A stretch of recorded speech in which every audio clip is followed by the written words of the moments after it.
Bonjour, on se retrouve à présent pour une séance d'exercice sur notre deuxième chapitre de chimie niveau seconde sur les solutions aqueuses.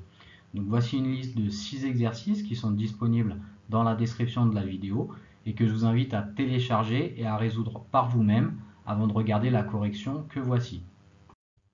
Et commençons tout de suite avec le premier exercice où nous devons comparer les concentrations en masse de sucre de chacun de ces sirops, puisque la question qui nous est posée c'est d'identifier quel est le sirop le plus sucré. Donc, comme nous avons vu dans le cours, il est extrêmement important pour pouvoir comparer deux concentrations massiques entre elles, qu'elles soient exprimées dans la même unité. Nous utiliserons ici le gramme par litre, que l'on note en secondes, gramme fois litre puissance moins 1, et qui est l'unité la plus commune, on va dire.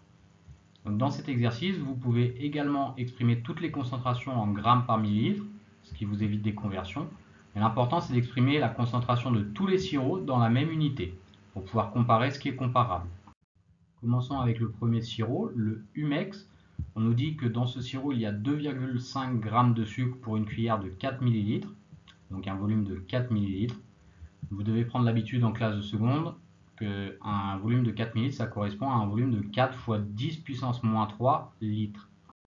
Et on divise donc cette masse de 2,5 par le volume, 4 fois 10 moins 3, et on obtient une concentration massique pour le sirop Humex de 625 g par litre, puisque nous avons divisé des grammes par des litres.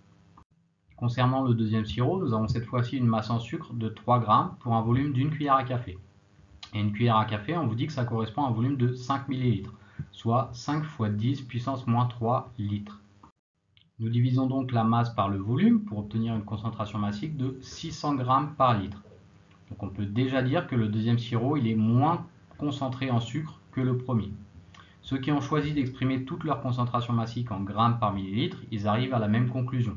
Ils ont juste des valeurs différentes de 0,625 g par millilitre pour l'Humex et 0,6 g par millilitre pour le Néocondon. Passons au troisième sirop, le Tropex. Donc cette fois-ci, la masse nous est donnée en milligrammes. Et cela ne nous arrange pas puisque nous avons choisi d'exprimer nos premières concentrations massiques en grammes par litre. Il nous faut donc diviser des grammes par des litres. Convertissons cette masse en grammes, 600 mg, c'est 600 fois 10 puissance moins 3 grammes. Et pareil pour le volume, ici on a un volume d'un millilitre, c'est-à-dire de 10 puissance moins 3 litres. Donc si on divise 600 fois 10 moins 3 par 1 fois 10 moins 3, on obtient une concentration massique finalement de 600 grammes par litre, puisque j'ai divisé des grammes par des litres. Et le sirop Toprek, il a la même concentration massique que le Néocondon. À présent, le sirop Dexir, on nous dit qu'il a 3,5 g de sucre dans une cuillère à café, c'est-à-dire 3,5 g de sucre dans 5 ml. Et comme on a choisi de donner nos concentrations massiques en grammes par litre, on note le volume en litres, à savoir 5 fois 10 moins 3. Puis on fait notre application numérique et on trouve une concentration massique de 700 g par litre pour le sirop Dexir, donc qui est jusqu'à présent le sirop le plus sucré parmi tous ceux qu'on vient de voir. Mais regardons quand même le dernier sirop, le Clarix, qui contient lui 2,8 g de sucre pour 5 ml de sirop. 5 ml, on le note toujours 5 fois 10 puissance moins 3 litres, puisque nous voulons obtenir des concentrations massiques en grammes par litre. Et après calcul, la concentration massique de ce sirop est de 560 g par litre. Le dernier sirop est donc le moins sucré. Donc pour répondre à la question de l'énoncé, c'est le sirop Dexir qui est le plus sucré, car il y a la concentration massique la plus forte, à savoir 700 g par litre. Ceux qui ont choisi de calculer toutes les valeurs de concentration massique en grammes par millilitre, ils voient leurs valeurs s'afficher en bleu ici. Et ils arrivent à la même conclusion, à savoir que c'est le Dexir le sirop le plus concentré. Maintenant, pour cette correction, nous avons choisi d'exprimer les concentrations massiques en grammes par litre, puisqu'il est important en classe de seconde de s'habituer à rapidement convertir les millilitres en litres. Passons à présent au second exercice où nous allons calculer la concentration en masse de sucre dans un coca et savoir combien est-ce qu'on peut en boire par jour. Donc on vous dit dans l'énoncé que seulement 10% des calories que vous consommez par jour doivent être sous forme de sucre, selon l'Organisation mondiale de la santé.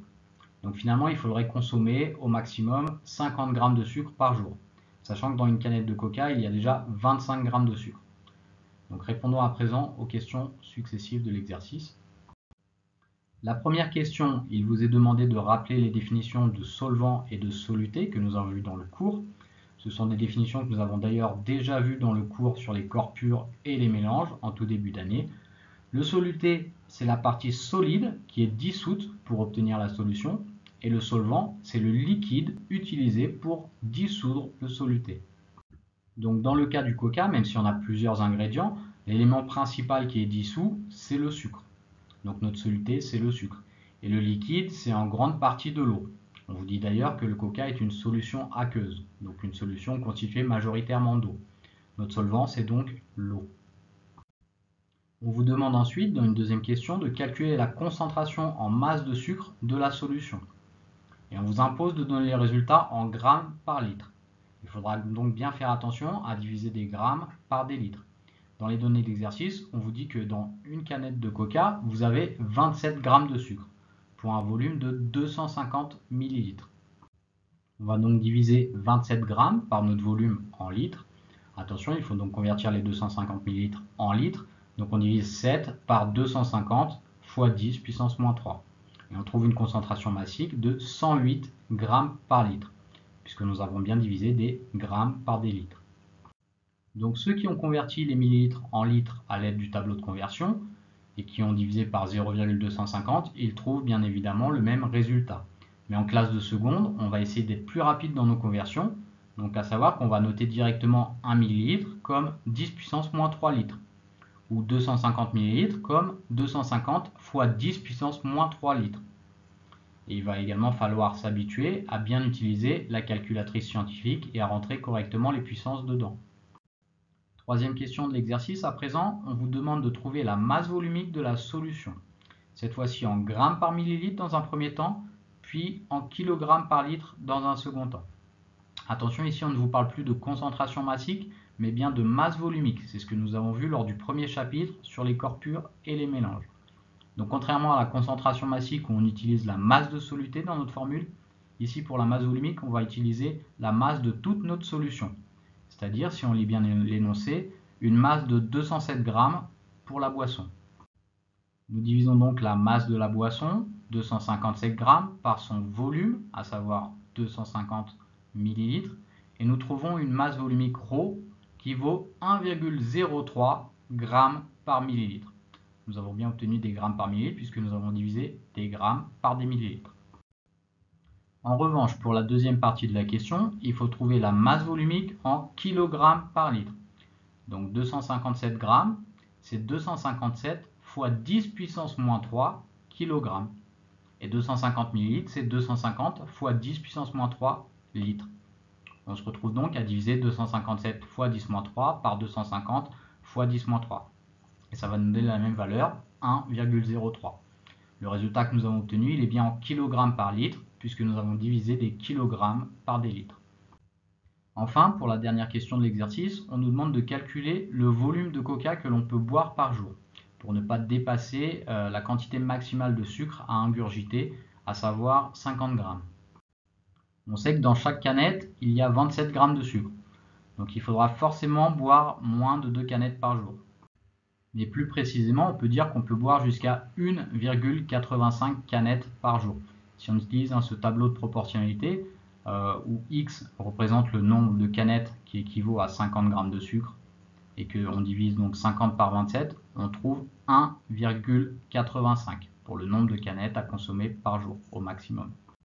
Et ce nombre de canettes, il correspond à un volume de 463 ml, puisque une canette, c'est un volume de 250 ml, 1,85 canettes, ça aura un volume de 1,85 fois 250, à savoir 463 ml. Troisième exercice, on souhaite à présent réaliser une solution aqueuse S0 de concentration 12,5 g par litre. Et pour cela, on va dissoudre des granulés dans 500 ml d'eau. Mais finalement, on se rend compte que cette solution elle est trop concentrée. Du coup, on veut la diluer 50 fois pour obtenir la solution S1. On vous demande à la première question de choisir le matériel nécessaire parmi ceux qui vous sont proposés dans cette liste, et pourquoi pas de faire des calculs pour identifier le bon volume des récipients ou de la verrerie que vous allez utiliser. Donc déjà, comme nous avons vu dans le cours, pour une dilution, on place un bécher de solution mère devant nous. On prélève une quantité précise de cette solution avec une pipette jaugée, et on place notre prélèvement dans une fiole jaugée qui a le volume parfait pour notre solution phi. Le premier matériel à sélectionner dans cette liste, c'est donc la pipette jaugée de 5 ml pour faire le prélèvement. C'est d'ailleurs la seule pipette jaugée qui est proposée. Ensuite, puisque l'on souhaite diluer 50 fois, il va falloir placer notre prélèvement dans un récipient qui est 50 fois plus grand. Une fiole jaugée, par exemple, pour pouvoir remplir jusqu'au trait de jauge avec du solvant. Et ça tombe bien, puisqu'on nous propose une fiole jaugée de 250 ml, donc un volume exactement 50 fois supérieur. On va choisir celle-ci. Enfin, pour le bécher où on va placer notre solution mère, nous n'avons besoin de prélever que 5 ml. Donc un bécher de 50 ml, ça suffit amplement, pas besoin de prendre celui de 250 ml. La deuxième question de l'exercice, on vous demande à présent de décrire précisément le protocole expérimental. La première étape, ce serait donc de placer un peu de notre solution mère dans un bécher. On va placer environ 10 ml pour être sûr de pouvoir prélever tranquillement 5 ml. Ensuite, pour prélever exactement 5 ml de cette solution mère, on va utiliser une pipette jaugée de 5 ml et une propipette. Donc la propipette, c'est le petit ballon que vous placez au-dessus de votre pipette et qui va vous permettre d'aspirer le liquide. Enfin, on va placer notre prélèvement dans une fiole jaugée d'un certain volume, et ici la fiole jaugée de 250 ml, puisque nous souhaitons diluer notre solution 50 fois. Enfin, nous allons ajouter de l'eau distillée jusqu'au trait de jauge pour obtenir une solution d'exactement 250 ml. On peut également boucher la fiole, bien mélanger pour que notre liquide soit bien homogénéisé, mais pas besoin d'écrire cela dans le protocole. Et pour la troisième question de l'exercice, il nous faut déterminer la concentration en masse de chlorure de fer dans la solution obtenue S1. Donc pour cela, nous avons deux méthodes possibles.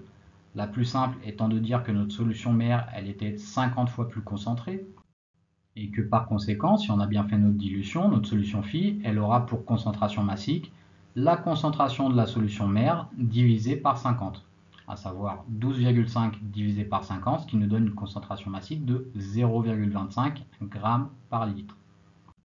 Maintenant, on peut tout aussi bien utiliser la formule vue lors du cours pour la dilution. Nous connaissons le volume à prélever, Vm, le volume de la solution phi obtenue, Vf, et la concentration de la solution mère, Cm. Donc dans notre équation, vue en cours, nous connaissons 3 des 4 grandeurs et nous pouvons trouver la quatrième, à savoir la concentration phi.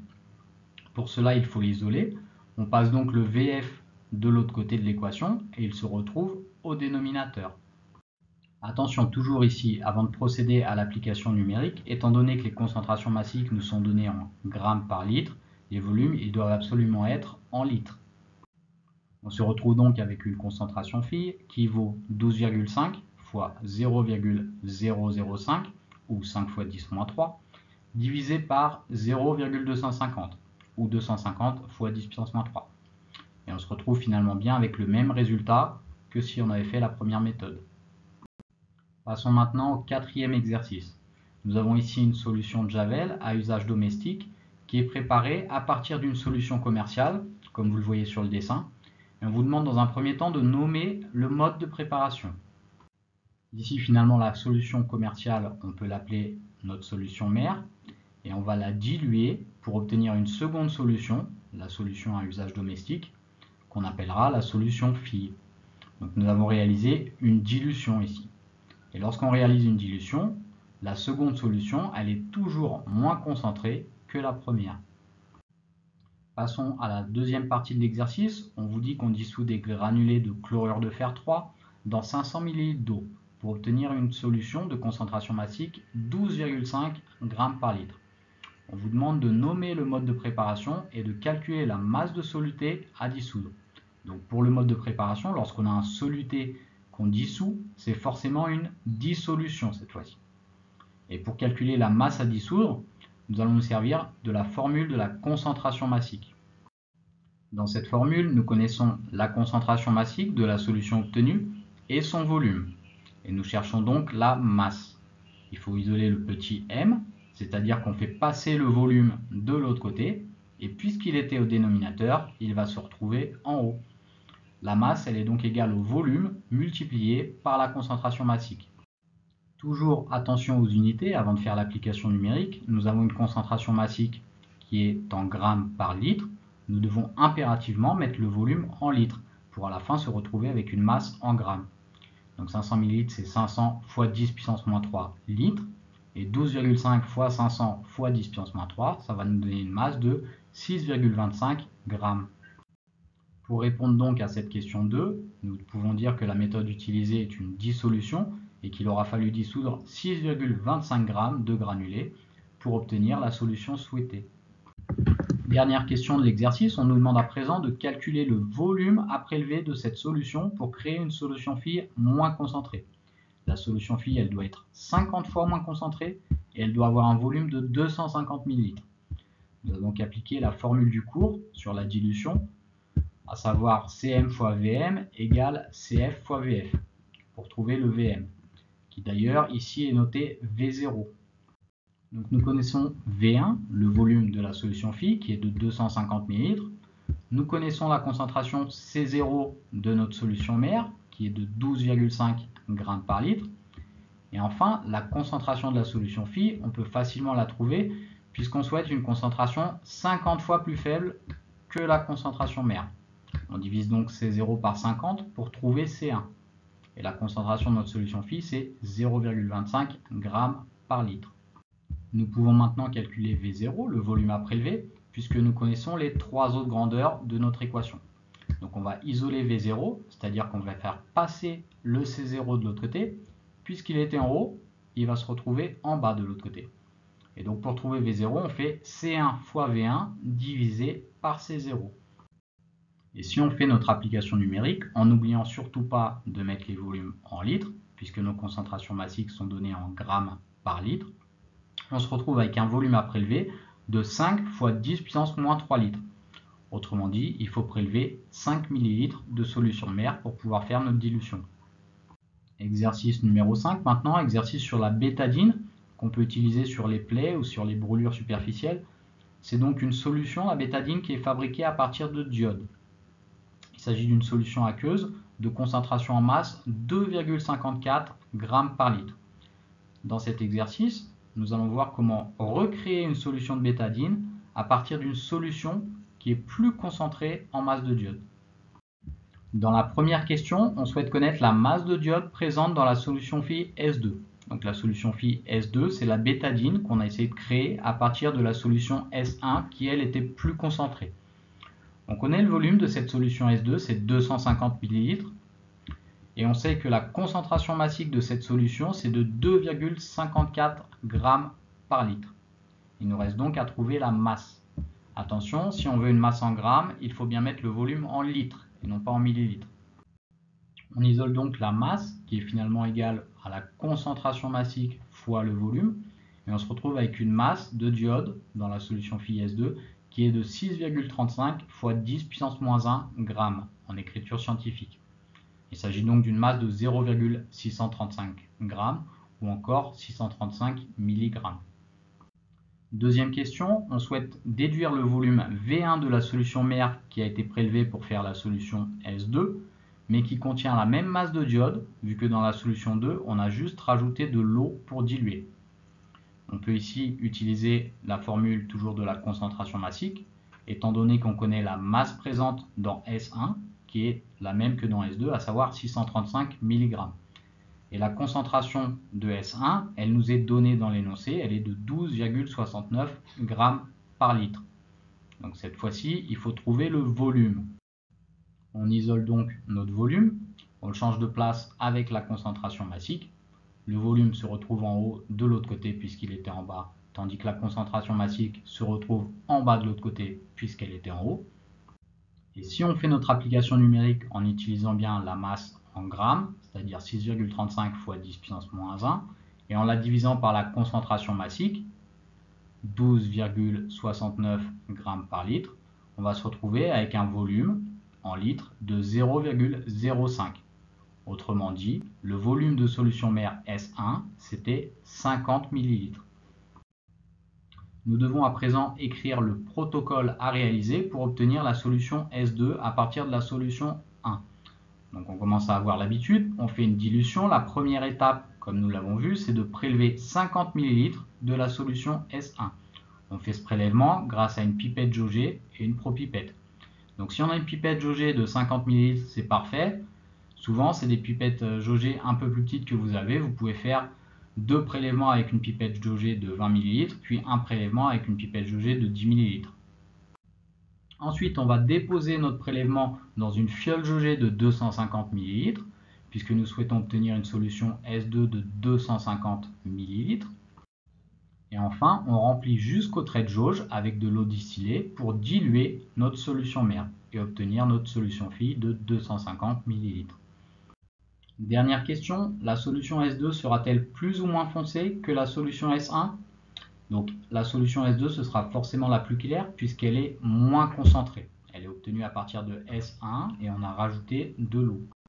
Dernier exercice de cette séance où nous allons parler un petit peu d'étalonnage, mais si nous n'utiliserons pas de courbe ici, je vous invite à aller voir la vidéo du cours où nous parlons plus en détail de comment tracer des courbes d'étalonnage et à quoi ça peut servir, comment on va lire les valeurs dessus. Ici, on va juste vouloir donner un encadrement de la concentration massique de la solution A. La solution A, c'est donc une solution inconnue dont on ne connaît a priori pas la concentration massique. Donc pour un encadrement, il s'agit tout simplement de trouver entre quelle valeur et quelle autre valeur elle est comprise. Pas besoin d'utiliser toute courbe. Il suffit juste de bien regarder la couleur de la solution A. On va remarquer qu'elle est plus proche de la solution 3. Elle est un petit peu plus foncée que la solution 3, mais en tout cas elle est plus claire que la solution 4. Et puisque sa couleur elle est comprise entre les couleurs des solutions 3 et 4, sa concentration massique elle va être comprise entre 150 et 200 mg par litre. Donc attention, dans le tableau ici vous avez des concentrations massiques qui vous sont données en milligrammes par litre. Et j'en profite aussi pour vous rappeler que les 5 solutions de gauche sur la photo, ce sont des solutions étalons, c'est-à-dire des solutions dont on connaît la concentration massique et qui vont nous servir pour deviner la concentration de solutions inconnues, comme la solution A par exemple. Voilà qui conclut notre séance d'exercice sur les solutions aqueuses.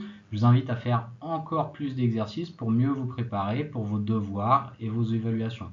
Nous nous retrouverons dans une prochaine vidéo pour un cours de seconde en physique cette fois-ci.